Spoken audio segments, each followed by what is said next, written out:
we had begun hearing reports of influx of immigrants coming through the Texas border. We hadn't really seen a lot here in Laredo, Texas, and as a result, I think we didn't expect it to happen here.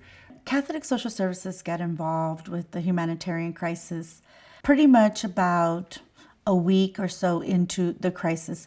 We were actually called by people in the community. They were telling us they were spending the night at the bus stations. Once we walked into the bus station, it was quite a scene. It was something I had never seen before. You saw blankets everywhere. You saw children everywhere. You saw families just sitting on the floor. I received a call from a friend of mine basically saying there's a large number of women and children that are at the local bus station. Is there something that you could do? I know Holding Institute is close by the bus station. My initial response, I'll be honest with you, was a flat no. A few minutes later, she called me back and insisted, you have to do this. You're the only guys in the area. So I told her, I said, okay. So it ended up being that first night about 35 people. We fed them that first night.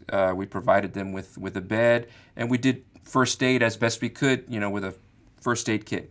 On the onset of this humanitarian crisis, we were separated in different venues, but we knew that in order for us to be able to serve the families in a better capacity, we came together and we had a conversation and we asked, where could we all come in and consolidate all of our efforts into one location?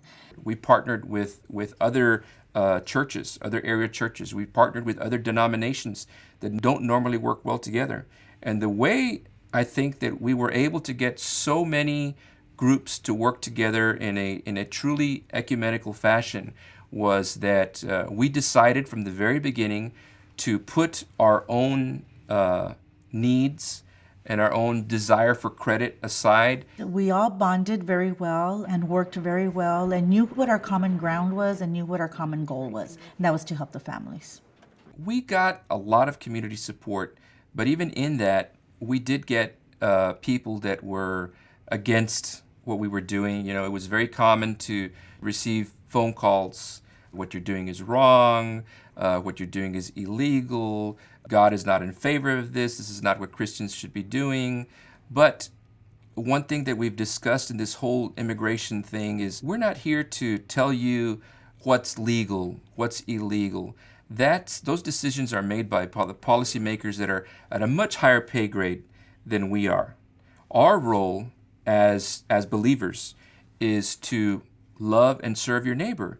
Our responsibility in a moment of crisis is to meet their immediate need and then help them plan for the future.